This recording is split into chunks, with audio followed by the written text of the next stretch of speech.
Perfect. Dave Portnoy finally giving the people what they need, what we've all been calling for a long time. And that's Stephanie White to be fired. Let's be real. We've been calling for Stephanie White to be fired before a single dribble took place this season. We were calling for Stephanie White to be fired last year. And we continue to call for her to be fired. Dave Portnoy's finally seen enough of Stephanie Bonehead. He's calling for her job, and he blasted Dijonai Carrington for calling for white privilege and something she did wrong. He absolutely went off and lit the flame. We got to get into it. Welcome to Keep the Vision. Make sure you like, comment, subscribe, share the channel, hit the bell notification, hype the video. We got to get into it. Dave is pissed. I like it. See, I like when people are pissed because that's when the true feelings come out. All right. Dave Portnoy absolutely blasted Stephanie White, blasted Dijonai Carrington. Let's start with Stephanie White because this one's quick. Let's go. Stephanie White, I've been a defender, the coach of the Fever. Get her out of there.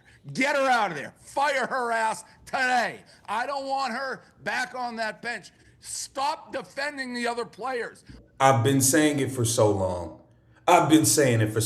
This feels good. This feels really nice. Oh, she plays hard, DJ. That's just her being her. You see Caitlin in the press conference almost cover her ears and her eyes. Defend your players. First of all, you're wrong. It was a dirty play. She's gone. But when do you ever see in like the NBA, a coach not defend their own players? She hasn't done it with Caitlin when Caitlin got punched in the throat. She didn't do it. I don't care if you agree with it or not. You're wrong, but it starts to make me think you care more about the overlying social issues and not pissing off other people in the league and saying men can play in the league because She does. Her and Dijonai Carrington are a part of the same community, the LGBT, you already know. So that is where her alliance is first. Before one of her own players, before Caitlin Clark, before Indiana Fever uniform player, that's where her alliance lies. She's one of those players, coaches, when asked, always is taking the far, left side of it. This isn't politics. Your player got assaulted. Defend your player in the press conference. Be like, yeah, that was a dirty play. She should have hit the showers. She acts like she's the coach of the other team. I don't care if she's the best X's and O's, which she's not. Get her the hell out of there. Either defend your players or get lost. That's what I've been saying. I'm with Dave 100%. Pack her up, get her out. I couldn't believe when she even said that nonsense. Like, dude, have a little bit of self-awareness. You do realize your player's mouth was bleeding in the moment. Like, you're defending Dijonai Carrington more than you are Sophie Cunningham. More than you've defended Caitlin Clark. You defended Alyssa Thomas. Like, come on, man. Pack her up. She got to go. Let's go. Keep cooking, Dave. One WNBA expert on the planet, or at least Indiana Fever expert. And the WNBA has totally taken on a life of its own because she commits the flagrant 2 on Sophie Cunningham.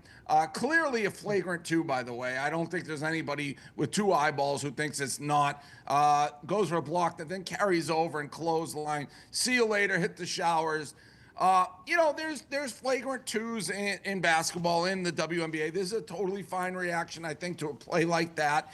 And maybe the story ends there if Carrington doesn't go to the locker room, pick up her phone, and tweet white privilege, which is insane, an absolutely insane thing to say. Now, if you go watch other networks, I'm not going to say it on Fox, but ESPN's filled with absolute morons. Absolutely have a panel of morons sitting there. Monica McNutcase, Andrea Carter, all of y'all goofballs. They're like, yeah. Discussing this play and talking about whether it was the right call and things of that nature. And they don't even mention the fact that she said white privilege. That is the story. The story isn't that she got kicked out. It's that she tweeted out white privilege as though because Sophie Cunningham is white, somehow that's why she got kicked out. They go on to defend her, the story, the narrative that she's not a dirty player. She makes plays like this all the time. I put together a little clip of DJ Carrington, who is definitely one of the dirtiest players in the WNBA. I don't know if we can roll it, but she's taken her long fingernails. She's scratched Caitlin Clark's eyes out. This is an intentional play. I went nuts on it when it happened. I don't know if we're going to have the other angle.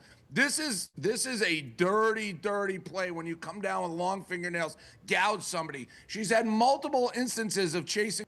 Why she was even allowed to play with those 6-foot fingernails is mind-boggling to me in itself. Makes no sense. People down from behind, trying the same swat and smashing them in the head and causing mini fights. She pulled another girl's hair. I don't know if we'll get to that clip in a second when she's falling. Totally dirty play. Look at this. Look at this play. You're not going to say DJ's a clean player? Let's watch this on a close-up. An absolute hair pull. Well, this is the hair pull right here.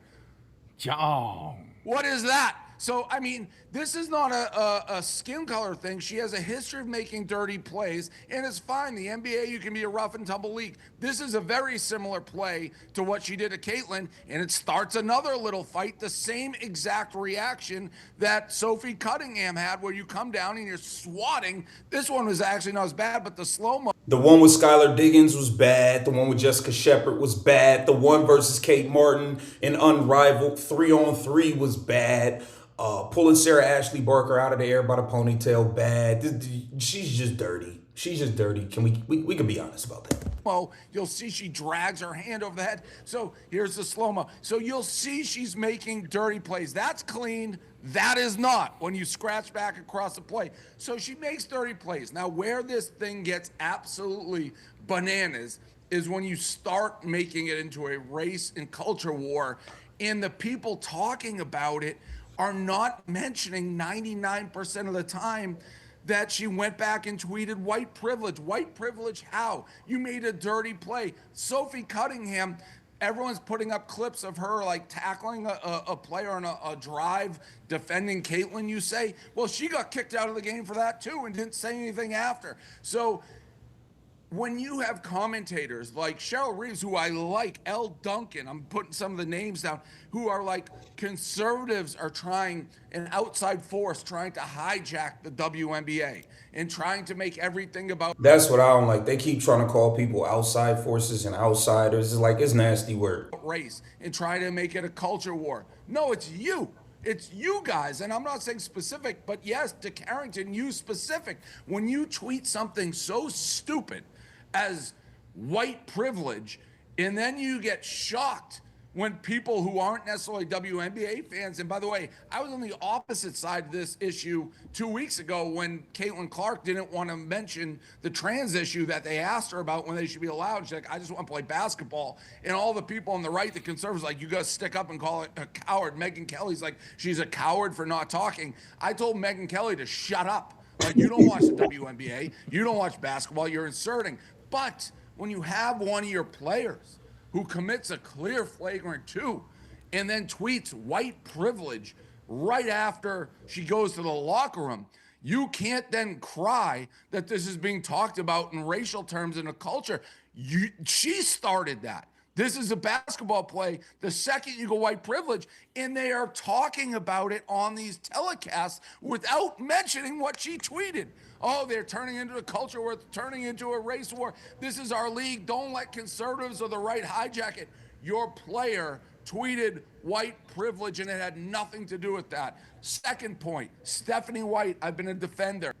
And that's after that he went off on Stephanie White. But Dave Portnoy is absolutely right for going off like this. Dijonai Carrington made herself look like a clown. Monica McNutt, Andrea Carter made themselves look like clowns. And ultimately, Stephanie White also joined in on the circus. And in my opinion, they all need to go from their profession. They all need to be fired. What says you? Get down in the comments. Let me know what you think. Just keep the vision. Make sure you like, comment, subscribe, and share the channel.